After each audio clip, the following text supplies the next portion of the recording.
Hello, everybody. This is Carrie with Unicorn Company. Before I go into anything today, I want to thank my newest patron, Jamie Valerie.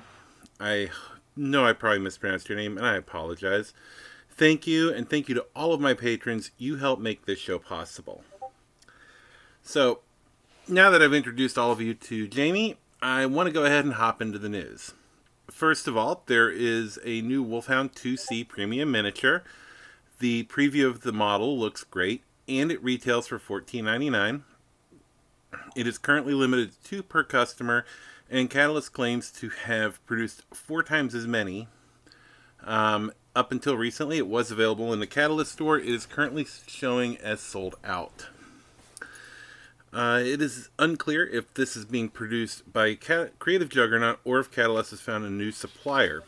On the topic of miniatures, the record sheets for all of the mechs in the Wolf Dragoons Assault Star have been released on the Battletech download site. This means that some of those new mech variants finally have record sheets, and quite frankly, they are very frightening. Finally, on the Catalyst miniatures front, Catalyst has begun releasing blind booster packs.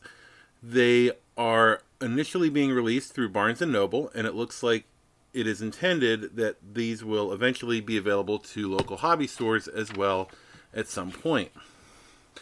As for other news, it looks like Catalyst has released another Touring the Stars. This time it is for a world known as Rocky.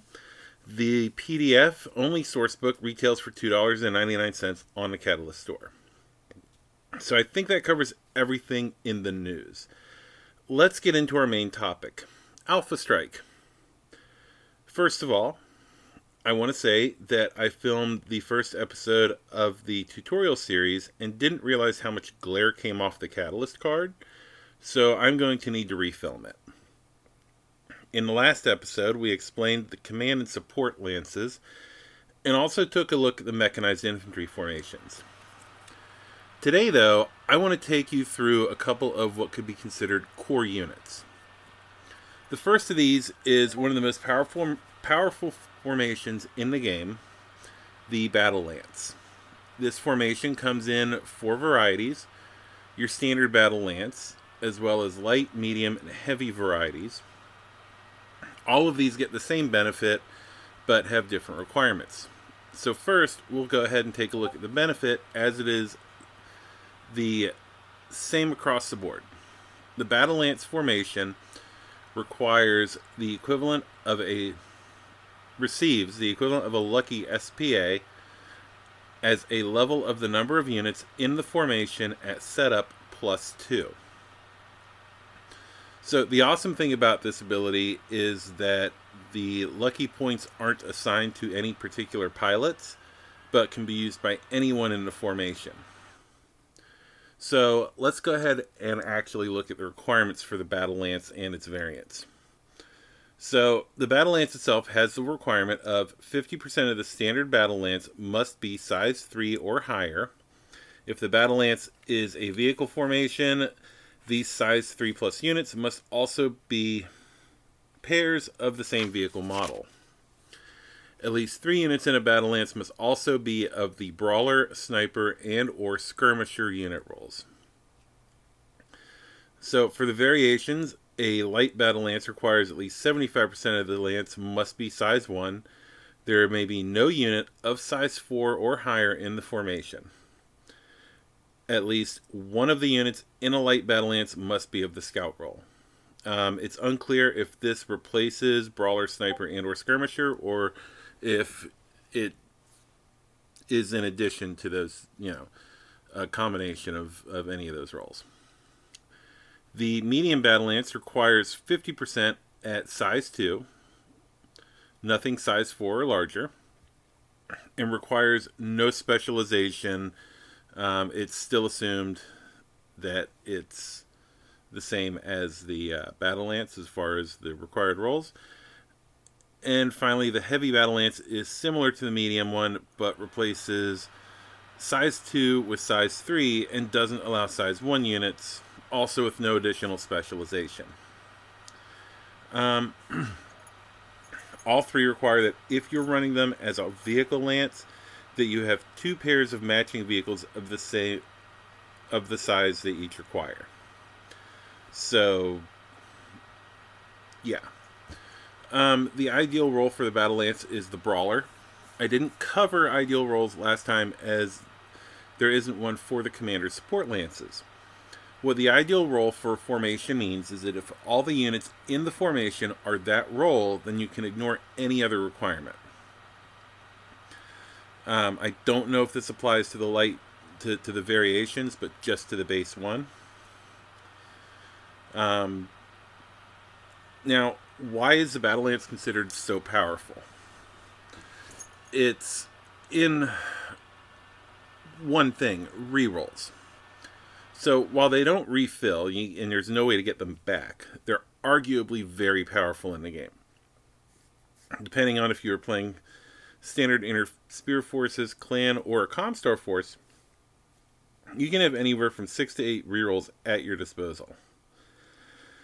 The next formation I want to cover also alters your ability to hit, and does so differently for each variant. So in this case, we will have to go over the Fire Lance and its variants separately. First, we have the standard Fire Lance. This formation has an almost redundant but very practical ideal role of Missile Boat. The requirement for the formation is at least 75% of the members of a standard Fire Lance must be either the Missile Boat or Sniper roles. So odds are you can probably build this out just as all Missile Boats, no problem. The bonus ability is at the beginning of each turn, up to half the Fire Lance units rounded down gain the Sniper SPA for that turn. This is based on the current amount of members in the unit not destroyed or withdrawn. And that last part, the based on how many units are actually on the table, not destroyed or withdrawn, applies to all of these lances, or all these variants. Personally, I think this is a fantastic ability and a fantastic way to regulate it. As the Sniper SPA changes the range modifiers to +1 at medium and +2 to long, and +3 to extreme if extreme is being used. It doesn't affect indirect fire or artillery attacks, but it's very powerful with the right units. The first variant of the Fire Lance is the Fire Support Lance. For this lance, at least 3 units in the formation must have the indirect fire special ability. The bonus is that each turn, up to half the units, rounded down, currently on the table, not withdrawn or destroyed, receive the Oblique Attacker special pilot ability. Oblique Attacker itself is a great ability. If making an indirect fire attack, the unit receives a -1 to the 2 hit number, or the target number. They may also make indirect fire attacks without a spotter. So the -1 is if you have someone spotting. But without a spotter, you replace the -1 with a +2 to your target number. So effectively, if you're standing still, you have a spotter that doesn't shoot, and hold up. Yeah, you have a spotter that doesn't shoot, and you stand still, and let's say you're a skill 4, so it drops 1 for the Oblique Attacker ability, -1 for standing still, so you're down to a 2, +1 for the attack is being spotted. So effectively, it helps negate that whole spotting thing. And if you have a spotter that's shooting, effectively you're treating that spotter as if they didn't shoot.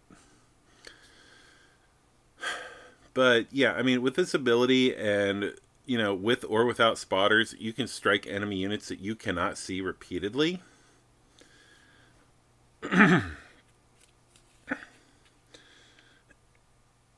And quite frankly, the Oblique Attacker ability does sort of negate the need for required reconnaissance assets, or even just having a spotter built into the lance, because you can essentially have an active combat unit spot for you as if you were having normal mech spot for you. Next is the artillery fire lance. This lance needs at least 2 units in the lance to have the artillery special ability. The bonus is the same as the fire support lance in every way, except instead of oblique attacker, they receive oblique artillerymen. And once again, it's half the units rounded down that are alive on the table. Oblique artilleryman receives a -1 to their target number for indirect and off-board attacks using the artillery ability. It also makes counter battery attacks against off-board artillery more effective, but I'm not going to go into all of that, as for the most part, off-board artillery is sort of a rare thing in most circles. And, yeah, it's a different and strange ability. So after that formation is the direct fire lance. This formation requires at least 2 units to be size 3 or larger and able to deliver at least 2 damage in their long-range bracket. The formation receives, as a bonus, weapon specialist to up to half the units in the formation, rounded down, of course, and doesn't count the destroyed or thrown units. What weapon specialist does is that if a standard weapon attack misses by 1, it deals half damage. Checking the rulebook, I don't see how this interacts with multiple attack rolls, but in standard play, this makes the units in this formation just a lot more accurate and a bit more deadly, because even if they almost hit, they are still doing some damage. Thinking about it, I'm guessing that with multiple attack rolls, you roll for all your attacks, you find all the ones that hit, do those, add up all the ones that missed by 1, and round that down, and then do that. I haven't seen anything in the rulebook that directly addresses it, and it does need to be addressed in an FAQ, so I'm going to have to bring that up soon. Finally, we have the anti-air lance. This unit is there to do exactly what its name implies, shoot things down. The requirement for the anti-air lance is that at least 2 of the units must possess one of the special abilities, flak, autocannon, or artillery. If they qualify, up to half the units, rounded down, not accounting for destroyed or withdrawn units, may receive the effects of the anti-aircraft special command ability during that turn. So this isn't a pilot ability per se, this is a command ability, but it affects the way that they work. So the ability gives them a -2 to hit on their target number to hit airborne targets. This includes wing and ground effect and VTOL units. The downside is that against ground units and grounded aerospace units, which includes units that can jump, they have a +1 to their target number. So unless it's part of a campaign and these guys are in a position where they're going to be defending a thing against aerospace assets, stuff like that, they seem over specialized. So now that we are through what we could call the scripted part of the podcast, I want to go ahead and talk about something that I have started spearheading, and that is a charity raffle to benefit the Trevor Project. So, first of all, a little bit of background about myself.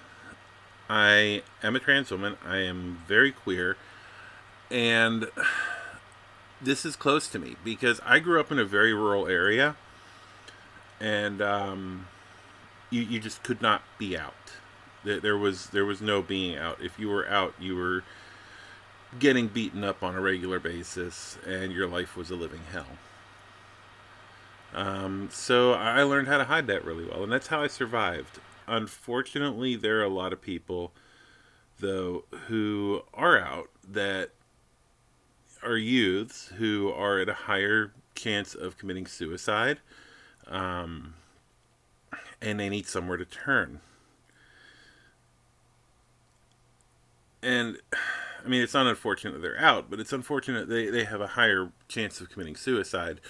Um, and quite frankly, the Trevor Project is something that helps them. It's something that I feel very important, or is important. I feel very close to what they're doing, because I'm gonna be honest. Even not being out, even being closeted when I was younger, and through a lot of my years, I was very scared. And there were times when I thought about it, you know. But my life has gotten a lot better since then, um, and I want to do what I can to help out people who are in a position that I was in at one point, and people who I truly understand what they're going through. So that's why I'm doing this. And what we are doing is, and the way this works is, I have been taking suggestions from the general public on what units to add, to the list of what unit are we going to paint for this. So far, I've gotten quite a number of suggestions. Some of them, I will say, are better than others, probably. Not to, like, rain on anybody's parade as far as what unit's better than what unit. But, there are certain units that are more geared towards either the color scheme of the Trevor Project, or just doing very queer color schemes, like Clan Novacat G Galaxy. Wink, wink, nod, nod. But yeah, so far, I have a number of artists on board. Two of which are camo specs artists. I'm not releasing any names at this point. That is up to them if they want to. Although it'll probably come up towards when this is going to be done. I don't have a specific email set up for it, so I have to go ahead and do that. But the way that this will work is, for every $5 donated to the Trevor Project, you receive one entry. And when you do your donation, they email you a receipt, and that receipt will have the amount you donated and a confirmation number. And I know what it looks like, because I went ahead and did a donation just to see what the receipt looks like, because I've never paid attention to the receipt. So, basically I'll have an email to forward that to, and just forward your name with it, and I will add, whatever the division by 5 is to your entries, and we'll go from there. Also, so far, I have been talking to Aries Games and Miniatures. I've been talking to Steel Warrior Studios and Death Ray Designs. And I've reached out to Catalyst Game Labs. Death Ray Designs is definitely on board.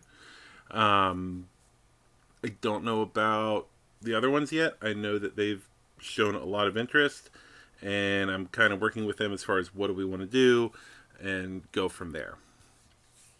But yeah, keep your eyes out for information about this, as far as the raffle in general, and how we're going to be doing it. I mean, like I said, it's something that's important to me, and I think that we, as a community, as a BattleTech community, we can help out. Also, I've talked to a couple other podcasters. If there are any of you out there listening to this, and you want to have me on your show to go ahead and promote this, I will be happy to talk to you, and we can go ahead and build up some support for this, and the BattleTech community itself can do something tremendously huge for children who are, quite frankly, at a way higher risk of committing suicide than any other group of kids that, you know, and it does a good thing, you know, and that's mainly what it's about. It's about doing a good thing and getting, you know, getting help to people who need it. So, yeah, that's sort of my little off topic, off whatever rant. I guess it's on topic. I don't know. Also, the we have a Discord server now. If you're on the Unicorn Company Facebook page, you will see a link to it. I'll have to double check, make sure it's still there. That I didn't like not pin it or something, because, you know, technology and me being old. But I do have some help with getting it. I had some help getting it running. Thank you to Sarah. I don't quite know what I'm doing in there yet, but I do have a room. It's a patron exclusive room. Also, if any of my patrons want stickers, reach out to me. Get me your address. I will mail you some Unicorn Company stickers. And yeah, so I think that's about it. Oh, also, my patrons who are getting mech miniatures, you are getting a Malthus Summoner this month. So keep an eye in the mail for that. I already have your addresses for it. So, with all of that, and no further ado, it is time to get into this episode's mech tech. And oh shoot, before I get into mech tech, one other person who's on board, Ion Raptor, has sent me four what's it called? Four STL files, which will be included with this. So I know Ion Raptor stuff it's one of those things that's kind of hard to come by, and this is going to be an opportunity to pick up 4 of his sculpts in this whole unit that's painted up. So, today's mech tech is the Archer. And there might be a small detour into the Bombardier. So the Archer was originally introduced in its prototype form in 2458, carrying a loadout that we would find very recognizable in a chassis that is not quite the refined machine. Not quite the refined machine we have today. This model was replaced in 2474, 16 years later, with the 2R model. This standard production model Archer is a 70-ton fire support mech built on a standard structure and powered by a Vox 280 fusion engine. It can move up to almost 65 kilometers an hour.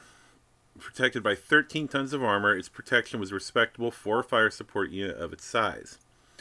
The Archer 2R is armed with a pair of LRM-20 launchers in its side torsos with a total of 4 tons of ammunition. In each arm it carries a medium laser as well as 2 medium lasers in a rear torso mount. The battle value of the 2R is 1477. I'm not even going to cover the battle value of the 1A, but it's a prototype machine, saw limited use. The 2R is what everybody knows originally. The next develop in the Archer would be the Royal variant, or the 2RB. This variant entered service in 2752. The chassis is endo steel, which with dropping a single rear-mounted medium laser, allows the LRM-20 launchers to be upgraded to Artemis 4 guided launchers, adds case for the ammunition, and upgrades the heat sinks to double heat sinks, alleviating the cooling problems of the 2R. The 2RB has a battle value of 1705. In a way, this leads to a quick tangent about the Bombardier. The Bombardier was developed in 2735, less than 20 years before the 2RB hit the field. The Cliff Notes version is 65 tons, 86.4 kilometers an hour, 2 LRM-20s, an SRM-4 anti-missile system, 2 tons of LRM ammo. So it was made lighter, faster, and more ammo dependent than the 2R or the 2RB. I know that out of universe, it was to show off the new goodies in Technical Readout 2750. But all this to show off the XL engine. This thing is a Star League era boondoggle and shows in universe at least why you should beware the military industrial complex. So back to Archers though. The next one I want to look at is the 4M model. I think this is a funny little upgrade, as when the Intersphere rediscovered Star League technology, the first thing they did was design the Royal Archer. With the only real difference is retaining the second rear-firing laser. They also upgraded this to the 4M2 variant by upgrading the standard medium lasers to ER versions. The 4M has a battle value of 1705, and the 4M2 is 1742. So after that, we'll take a peek under the 5CS's hood, a Clan Buster variant of the mech. The 5CS carries 2 LRM-15 launchers in each side torso. To achieve this, it uses an extra light engine and endosteel chassis. This freed up space allows it to have those extra launchers with a total of 6 tons of ammunition. The mech also has 2 arm-mounted medium lasers and a battle value of 1609. The last variant I want to talk about is the Archer C2. This is what happens when the clans get an Archer 2S and turn the damage up to 11. A fully Clantech variant, the C2 carries a pair of Artemis 4 enhanced LRM-20 launchers and a pair of Streak SRM-4 launchers. It houses a medium pulse laser in each arm and is cooled by 12 double heat sinks. The C2 has a battle value of 2167. Alright, so let's take a look at each of these in Alpha Strike. Starting with the 1A, because it's actually viable in Alpha Strike. It is Type BattleMech, size 3, target movement modifier of 1, movement of 6 inches, missile boat, short 2, medium 3, long 3, overheat of 1, armor 6 and structure of 6, specials of indirect fire 2 and LRM 222. Has a point value of 36. Like I said, it's actually a pretty decent trooper mech for its points. I mean, there are other mechs out there that are better than it, but when you're looking at Intersphere mechs, pre-clan invasion, this is actually pretty decent.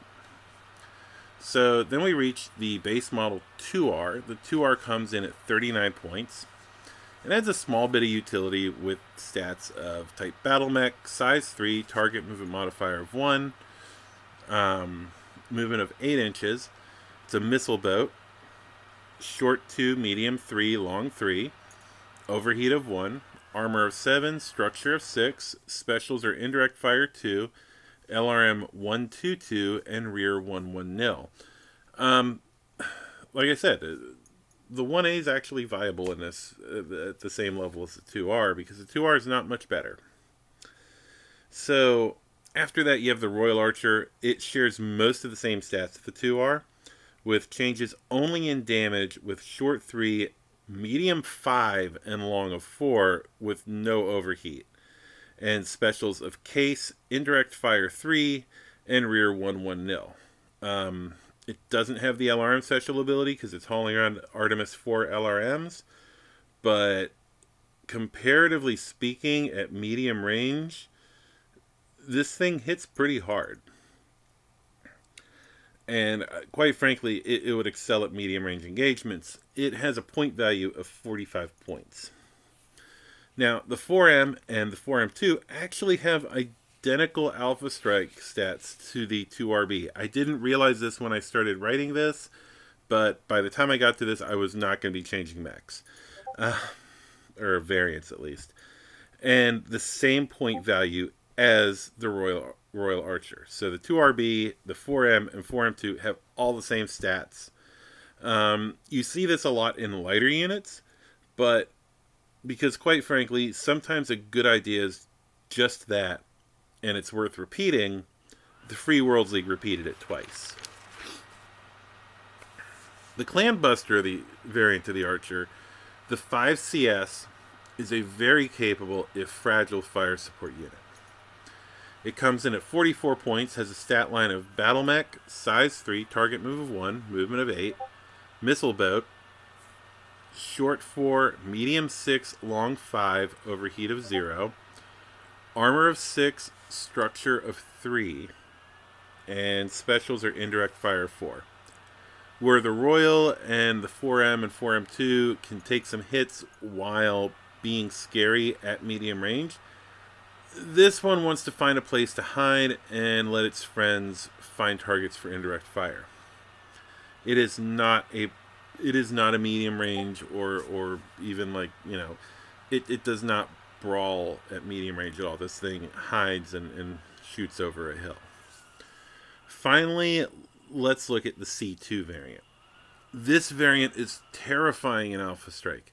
It comes in at 52 points, and while I see this making it into my Goliath Scorpion forces, I also feel sorry for anyone on the receiving end.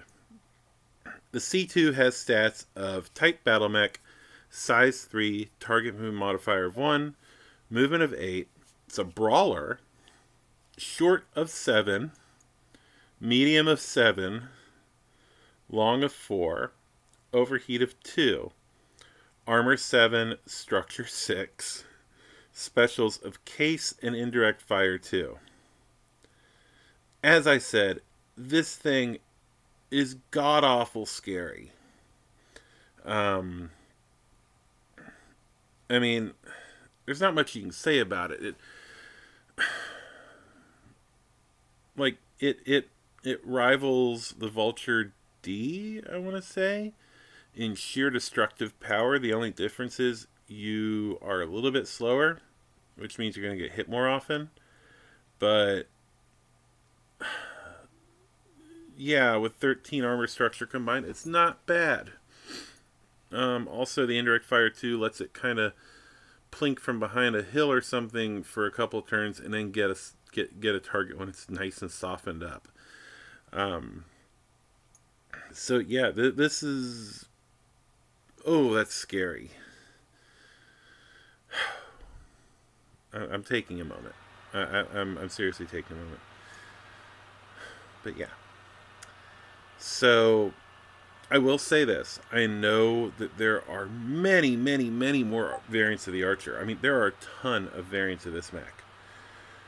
But to cover all of them in one episode would probably be an entire episode unto itself. And quite frankly, that's not what this podcast is about. I want to bring you news. I want to talk to you about stuff. I'm not Tex. And I mean, I've done something in the past on YouTube. I used to be Mech of the Day, where I would go through, and some of the videos are just really long. Because like the Marauder has more variants than there are pages in a source book. It's that, there's so much information there that you just have to spend an hour and a half talking about the Marauder variants because you've dedicated yourself to doing that. So yeah, but I feel that the models that we have here kind of give us a good idea of the progression of the Archer over the years, and how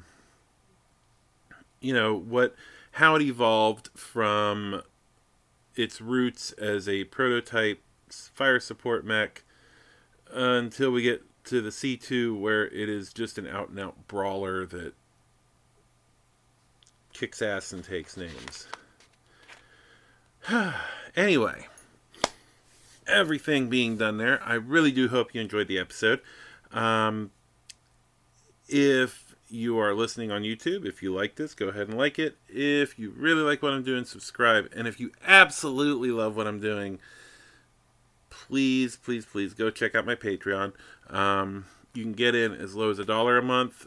$5 a month is, I can't remember the benefits on that. I'd have to look. $10 a month gets you a miniature every month from Miffed Kitty Minis.